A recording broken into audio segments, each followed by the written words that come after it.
4월 22일 성경 읽기 시간입니다. 우리 오늘은 사무엘하 14장에서 15장, 시편 112편, 사무엘하 14장에서 15장, 시편 112편에 있는 말씀을 읽겠습니다. 14장. 왕의 마음이 압살롬에게로 쏠리는 것을 수르야의 아들 요압이 알았다. 요압이 드구아로 사람을 보내어 거기에서 슬기로운 여인 한 사람을 데리고 와서 부탁하였다.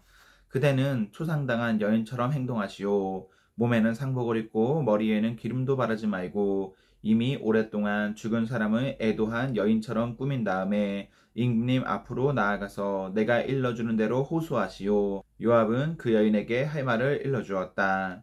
드고아에서 온 그 여인은 왕에게로 나아가서 얼굴이 땅에 닿도록 엎드려서 절을 한 뒤에 임금님 저를 살려주십시오 하고 애원하였다. 왕이 여인에게 무슨 일이냐 하고 물으니 그 여인이 이렇게 하소연하였다. 저는 남편이 죽어서 가련한 과부가 되었습니다. 이 여종에게 두 아들이 있는데 들에서 서로 싸우다가 말리는 사람이 없으므로 아들 하나가 다른 아들을 죽였습니다. 그런데 이제는 온 집안이 들고 일어나서 이 종에게 형제를 때려 죽인 그 아들을 내놓으라고 합니다. 죽은 형제의 원수를 갚고 살인자를 죽여서 상속자마저 없애버리겠다고 합니다. 그들은 저에게 남아있는 불씨마저도 꺼버려서 제 남편이 이 땅에 이름도 자손도 남기지 못하게 하려고 합니다. 다 듣고 난 왕은 여인에게 말하였다. 이 문제를 두고서는 내가 직접 명령을 내리겠으니 집으로 돌아가거라. 그러나 드고아 여인은 왕에게 아뢰었다. 우리의 높으신 임금님께서 무엇을 하시든지 이 일에 있어서 허물은 저와 제 아버지의 집안에 있습니다. 임금님과 왕실에는 아무런 허물이 없습니다. 왕이 대답하였다. 누구든지 너를 위협하거든 그를 나에게로 데리고 오너라. 아무도 너를 괴롭히지 못하게 하겠다. 여인은 또 간청하였다. 그러면 임금님께서 섬기시는 주 하나님께 간구하셔서 저의 죽은 아들의 원수를 갚으려고 하는 집안 사람들이 살아있는 저의 아들까지 죽이는 크나큰 범죄를 저지르지 못하게 막아주시기를 바랍니다. 왕이 대답하였다. 주님께서 확실히 살아계심을 두고 맹세하지만 내 아들의 머리카락 하나도 땅에 떨어지지 않게 하겠다. 그 여인이 또 간청하였다. 이 종이 높으신 임금님께 한 말씀만 더 드리도록 허락하여 주시기 바랍니다. 왕이 그렇게 하라고 하니 그 여인이 이렇게 말하였다. 어찌하여 임금님께서는 하나님의 백성에게 그처럼 그릇된 일을 하셨습니까? 임금님께서는 임금님의 친아들인 왕자님이 이 나라로 돌아오는 것을 허락하지 않으셨습니다. 이러한 처사는 지금까지 이 종에게 말씀하시는 것과는 다릅니다. 임금님께서는 그렇게 말씀만 하시고 왕자님을 부르지 않으셨으니 이것은 잘못된 일이라고 생각합니다. 우리는 다 죽습니다. 땅에 쏟으면 다시 담을 수 없는 물과 같습니다. 그러나 하나님은 생명을 빼앗지 않으시고 방책을 베푸셔서 비록 내어 쫓긴 자라 하더라도 어떻게 해서든지 하나님께 버림받은 자가 되지 않게 하십니다. 높으신 임금님, 제가 지금 임금님을 찾아뵙고서 이런 말씀을 드리게 된 까닭은 제가 친척들의 위협을 받으면서 이 문제를 임금님께 아뢰면 임금님께서 제가 간구하는 바를 들어주실 것이라는 확신이 섰기 때문입니다. 저의 집안 사람들이 저와 저의 아들을 죽이려 하고 하나님이 주신 이 땅에서 끊어 버리려고 하지만은 임금님께서 저의 사정을 들어서 아시면 구원하여 주실 것이라고 생각하였습니다. 이 종은 또 높으신 임금님께서는 말씀으로 저를 안심시켜 주실 것이라고 믿었습니다. 임금님은 바로 하나님의 천사와 같은 분이시니까 저의 호소를 들으시고 선악을 가려내실 것이라고도 생각하였습니다. 임금님의 섬기시는 주 하나님께서 늘 임금님과 함께 계시기를 바랍니다. 마침내 왕이 그 여인에게 물었다. 너는 내가 묻는 말을 내 앞에서 조금도 숨기지 말고 대답하여라. 그 여인이 대답하였다. 높으신 임금님의 분부대로 하겠습니다. 왕이 물었다. 너에게 이 모든 일을 시킨 사람은 바로 요압이렸다. 여인이 대답하였다. 높으신 임금님께서 확실히 살아계심을 두고 맹세하지만 높으신 임금님께서 무슨 말씀을 하시면 오른쪽으로든 왼쪽으로든 피할 길이 없습니다. 저에게 이런 일을 시킨 사람은 임금님의 신하 요압입니다. 그가 이 모든 말을 이 종의 입에 담아주었습니다. 왕자님의 일을 잘 되게 하여 보려고 임금님의 신하 요압이 이런 일을 꾸민 것은 사실입니다. 그러나 임금님께서는 하나님의 천사처럼 슬기로우심으로 일어난 모든 일을 다 아실 줄 압니다. 그러자 왕이 직접 요압에게 명령을 내렸다. 보시오, 내가 장군의 뜻대로 하기로 결심하였으니 가서 그 어린 아이 압살롬을 데려오시오.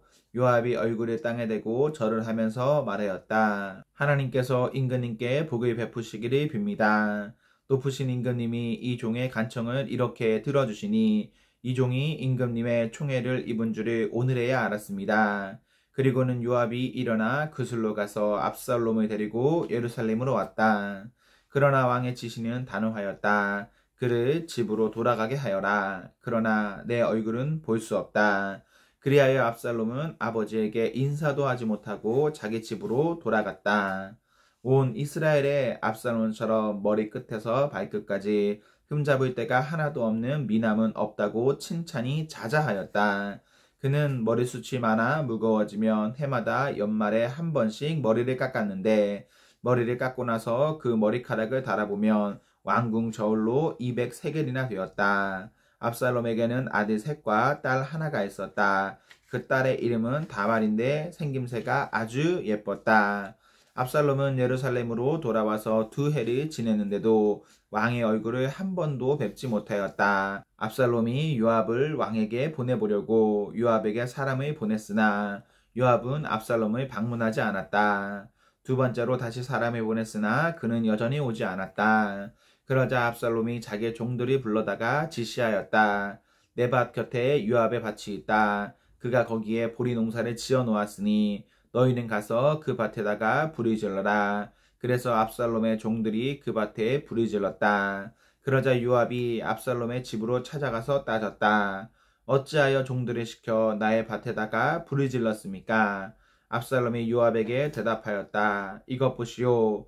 나는 이미 장군에게 사람을 보내어서 좀 와달라고 부탁을 하였소. 장군을 임금님께 보내어서 나를 왜 그술에서 돌아오게 하였는지 여쭈어 보고 싶었소. 여기에서 이렇게 살 바에야 차라리 그곳에서 그대로 있는 것이 더욱 좋을 뻔하였소. 이제 나는 임금님의 얼굴을 뵙고 싶소. 나에게 아직도 무슨 죄가 남아있으면 차라리 죽여달라고 하더라도 말씀을 드려주시오. 그래서 요압이 왕에게 나아가서 이 일을 상세히 아뢰니 왕이 압살롬을 불렀다. 압살롬이 왕에게 나아가서 왕 앞에서 얼굴이 땅에 닿도록 절을 하자 왕이 압살롬에게 입을 맞추었다. 15장.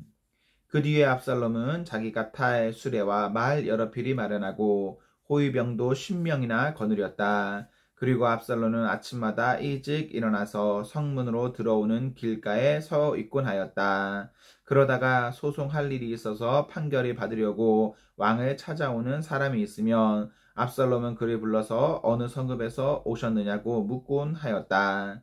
그 사람이 자기의 소속 지파를 밝히면 압살롬은 그에게 듣고 보니 다 옳고 정당한 말이지만 그 사정을 대신 말해줄 사람이 왕에게는 없소 하고 말하였다. 압살롬은 늘 이런 식으로 말하곤 하였다.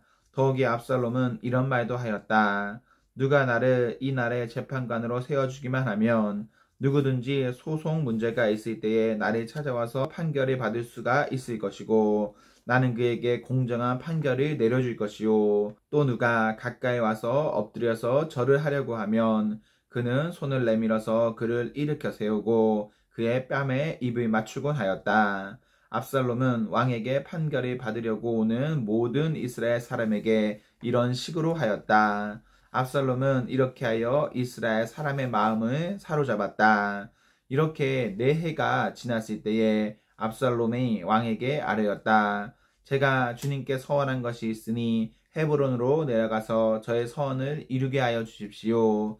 이 종이 시리아의 그술에 머물 때에 주님께서 저를 다시 예루살렘으로 돌려보내 주시기만 하시면 제가 헤브론으로 가서 주님께 예배를 드리겠다고 서원을 하였습니다. 왕이 그에게 평안히 다녀오라고 허락하니 압살롬은 곧바로 헤브론으로 내려갔다. 그러나 압살롬은 이스라엘의 모든 지파에게 첩자들을 보내서 나팔 소리가 나거든 압살롬이 헤브론에서 왕이 되었다 하고 외치라고 하였다. 그때에 200명이 압살롬과 함께 예루살렘에서 헤브론으로 내려갔다. 그들은 손님으로 초청받은 거지뿐이며 압살롬의 음모를 전혀 알지 못한 채로 그저 따라가기만 한 사람들이다. 압살롬은 또 사람을 보내어서 다윗의 참모이던 길로 사람 아히도벨을 그의 성읍인 길로에서 올라오라고 초청하였다. 아히도벨은 길로에서 정규적인 제사일을 맡아보고 있었다. 이렇게 반란 세력이 점점 커지니 압살롬을 따르는 백성도 점점 더 많아졌다. 전령 한 사람이 다윗에게 와서 보고하였다. 이스라엘 백성의 마음이 모두 압살롬에게로 기울어졌습니다. 그러자 다윗은 예루살렘에 있는 모든 신하에게 말하였다. 서둘러서 모두 여기에서 도망가자. 머뭇거리다가는 아무도 압살롬의 손에서 살아남지 못할 것이다. 어서 이곳을 떠나가자. 그가 곧 와서 우리를 따라잡으면 우리에게도 재앙을 입히고 이 도성도 칼로 칠 것이다. 왕의 신하들이 왕에게 대답하였다. 모든 일은 임금님께서 결정하신 대로 하시기 바랍니다. 이 종들은 그대로 따르겠습니다. 왕은 왕궁을 지킬 후궁 10명만 남겨놓고 온 가족을 거느리고 예루살렘을 떠났다. 왕이 먼저 나아가니 모든 백성이 그의 뒤를 따라 나섰다. 그들은 먼 궁에 이르자 모두 멈추어 섰다. 왕의 신하들이 모두 왕 곁에 서 있는 동안에 모든 그렛 사람과 모든 블렛 사람이 왕 앞으로 지나가고 가드에서부터 왕을 따라온 모든 가드군인 600명도 왕 앞으로 지나갔다. 왕이 가드 사람 이때에게 말하였다. 어찌하여 장군은 우리와 함께 가려고 하고 돌아가 있다가 새 왕을 모시고 지내도록 하시오. 장군은 외국인이기도 하고 장군의 본고장을 두고 보더라도 쫓겨난 사람이니 그렇게 하시오. 장군이 온 것이 바로 엊그제와 같은데 오늘 내가 그대를 우리와 함께 떠나게 하여서야 되겠소. 더구나 나는 지금 정처 없이 떠나는 사람이 아니오. 어서 장군의 동족을 데리고 돌아가시오. 주님께서 은혜와 진실하심으로 장군과 함께 계셔주시기를 바라오. 그러나 이때는 왕에게 대답하였다. 주님께서 확실히 살아계시고 임금님께서도 확실히 살아계심을 두고 맹세합니다만 그럴 수는 없습니다. 임금님께서 가시는 곳이면 살든지 죽든지 이 정도 따라가겠습니다. 그러자 다윗이 이때에게 말하였다. 그러면 먼저 건너가시오. 그리하여 가드 사람 이때도 자기의 부하들과 자기에게 딸린 아이들이 모두 거느리고 건너갔다. 이렇게 해서 다윗의 부하들이 모두 그의 앞을 지나갈 때에 온 땅이 울음바다가 되었다. 왕이 기드론 시내를 건너가니 그의 부하도 모두 그의 앞을 지나서 광야 쪽으로 행군하였다.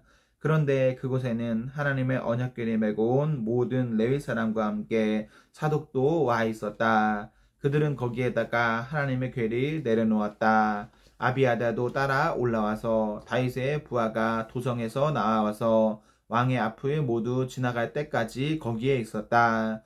그런 뒤에 왕이 사독에게 말하였다. 하나님의 궤를 다시 도성 안으로 옮기시오. 내가 주님께 은혜를 입으면 주님께서 나를 다시 돌려보내주셔서 이 궤와 이 궤가 있는 곳을 다시 보게 하실 것이오. 그러나 주님께서 나를 싫다고 하시면 오직 주님께서 바라시는 대로 나에게서 이루시기를 빌 수밖에 없소. 왕이 또 제사장 사독에게 말하였다. 사독 제사장님께서는 선견자가 아니십니까?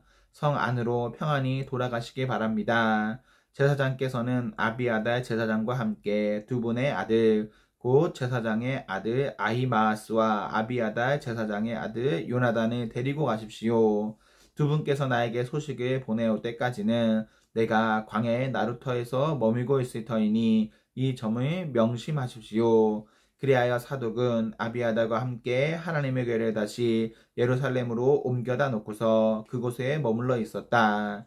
다윗은 올리브산 언덕으로 올라갔다. 그는 올라가면서 계속하여 울고 머리를 가리고 슬퍼하면서 맨발로 걸어서 갔다. 다윗과 함께 있는 백성들도 모두 머리를 가리고 울면서 언덕으로 올라갔다. 그때에 누가 다윗에게 압살롬과 함께 반역하는 사람들 가운데에는 아히도베도 끼어 있다는 말이 전하자 다윗이 기도하였다. 주님, 부디 아히도벨의 계획이 어리석은 것이 되게 하여 주십시오.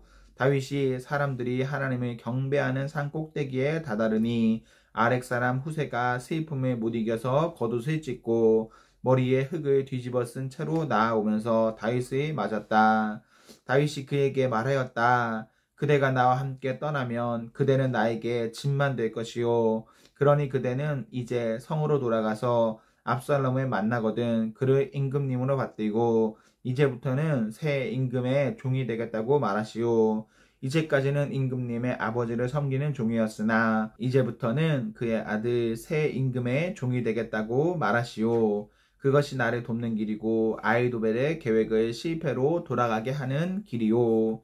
그곳에 가면 두 제사장 사독과 아비아달이 그대와 합세할 것이요. 그러므로 그대가 왕궁에서 듣는 말은 무엇이든지 두 제사장 사독과 아비아달에게 전하시오. 그들은 지금 자기들의 아들 둘을 그곳에 데리고 있소. 사독에게는 아히마아스가 있고 아비아달에게는 요나단이 있으니 그대들이 듣는 말은 무엇이든지 그들을 시켜서 나에게 전하여 주시오. 그리하여 다윗의 친구인 후세는 성으로 들어갔다. 같은 시간에 압살롬도 예루살렘에 도착하였다. 시편 112편. 할렐루야. 주님을 경외하고 주님의 계명을 크게 즐거워하는 사람은 복이 있다. 그의 자손은 이 세상에서 능력 있는 사람이 되며 정직한 사람의 자손은 복을 받으며 그의 집에는 부귀와 영화가 있으며 그의 의로움은 영원토록 칭찬을 받을 것이다. 정직한 사람에게는 어둠 속에서도 빛이 비칠 것이다. 그는 은혜로우며 긍휼이 많으며 의로운 사람이다. 은혜를 베풀면서 남에게 꾸어주는 사람은 모든 일이 잘 될 것이다. 그런 사람은 일을 공평하게 처리하는 사람이다. 그런 사람은 영원히 흔들리지 않을 것이다. 의로운 사람은 영원히 기억된다. 그는 나쁜 소식을 두려워하지 않으니 주님의 믿음으로 그의 마음이 굳건하기 때문이다. 그의 마음은 확고하여 두려움이 없으니 마침내 그는 그의 대적이 망하는 것을 볼 것이다. 그는 가난한 사람들에게 넉넉하게 나누어 주니 그의 의로움은 영원히 기억되고 그는 영광을 받으며 높아질 것이다. 악인은 이것을 보고 화가 나서 이를 갈다가 사라질 것이다. 악인의 욕망은 헛되이 꺾일 것이다. 아멘, 아멘.